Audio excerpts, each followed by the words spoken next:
Kita ke informasi lain, pemirsa. Polda Sumatera Utara belum juga menahan 8 tersangka kasus kerangkeng manusia, termasuk diantaranya Dewa Perangin-Angin, anak mantan Bupati Langkat, dengan alasan mereka telah kooperatif selama menjalani pemeriksaan. Kini muncul nama tersangka baru, yakni seorang manajer di pabrik kelapa sawit milik Terbit Rencana Perangin-Angin.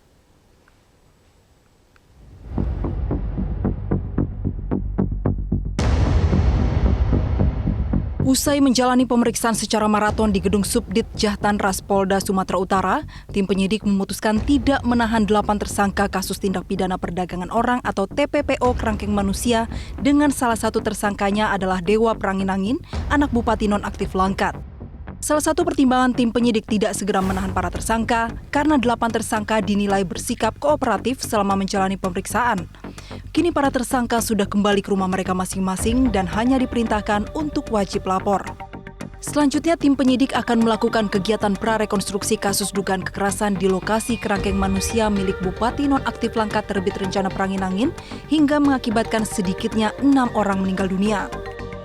Hasil pemeriksaan terhadap para tersangka yang dilakukan oleh tim penyidik sejak Jumat siang hingga Sabtu pagi 26 Maret 2022 mendapatkan satu nama terduga tersangka baru, yakni salah seorang manajer di pabrik kelapa sawit milik Terbit Rencana Perangin-Angin yang diduga mengetahui tindak kekerasan dan penganiayaan yang terjadi di lokasi kerangkeng manusia. Penyidik mempertimbangkan untuk tidak melakukan penahanan. Alasannya, Pak? Alasan yang pertama, pada saat pemanggilan ke 8 tersangka untuk kita lakukan interogasi awal bersama penasihat hukumnya, mereka kooperatif. Itu yang pertama. Yang kedua, pada saat kita lakukan pemeriksaan sebagai saksi, ke-8 tersangka tersebut hadir.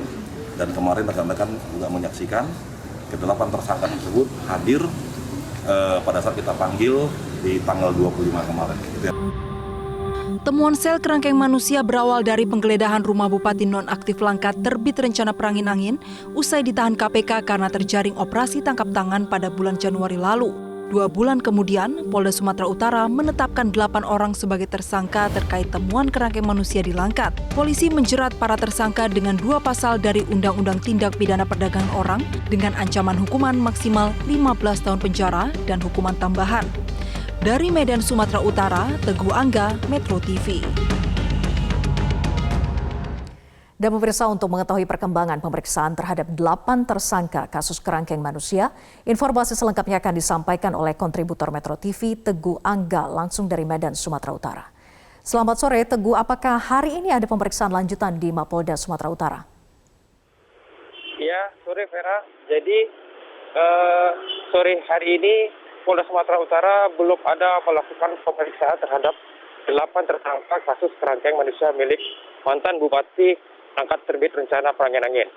Jadi semalam Direktur Kriminal Umum Polda Sumatera Utara Kombes Pol Tatan di Sanamaja sudah memberikan keterangan setelah melakukan pemeriksaan terhadap 8 tersangka dari Jumat malam sampai Sabtu pagi, pihaknya belum ada melakukan penahanan.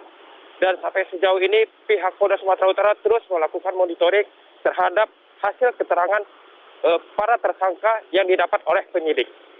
Vera. Ya, lalu apa saja temuan baru dari hasil pemeriksaan terhadap 8 tersangka tersebut yang sudah dilakukan pemeriksaan sebelumnya? Berdasarkan dari informasi yang kita dapat dari Kombes Pol Tatan di Sanamaja, Direktur Dirkrim Polda Sumatera Utara, penyidik pihaknya setelah menemukan beberapa nama dari hasil keterangan beberapa tersangka, termasuk DT yang merupakan Dewan Perangin-Angin, anak mantan Bupati Langkat. Penyidik sudah melakukan monitoring terhadap penemuan-penemuan dari nama-nama yang disebut para tersangka. Vera. Ya, lalu kapan polisi rencananya akan melakukan prarekonstruksi dari kasus kerangkeng manusia ini? Sejauh ini pihak Polda Sumatera Utara belum memastikan kapan akan melakukan prarekonstruksi. Pihaknya sendiri masih melakukan pengumpulan data-data dari hasil keterangan ke-8 tersangka, termasuk penemuan yang baru didapat dari pemeriksaan pada hari Jumat hingga Sabtu pagi tadi. Dan kemungkinan minggu depan pihak kepolisian akan melakukan rekonstruksi di lokasi kerangkeng ataupun di Polda Sumatera Utara. Vera. Ya, ada kewajiban lapor seminggu sekali dari para tersangka ini. Lalu kapan wajib lapor ini harus dilakukan? Ya benar Vera. Jadi pihak kepolisian daerah Sumatera Utara akan melakukan perjanjian kepada ke-8 tersangka untuk melakukan wajib lapor dalam 1 minggu sekali. Akan dilakukan di minggu depan sesuai dari perjanjian dari Polda Sumatera Utara dengan 8 tersangka. Vera. Baik, Teguh Angga melaporkan langsung dari Medan, Sumatera Utara. Selamat bertugas kembali.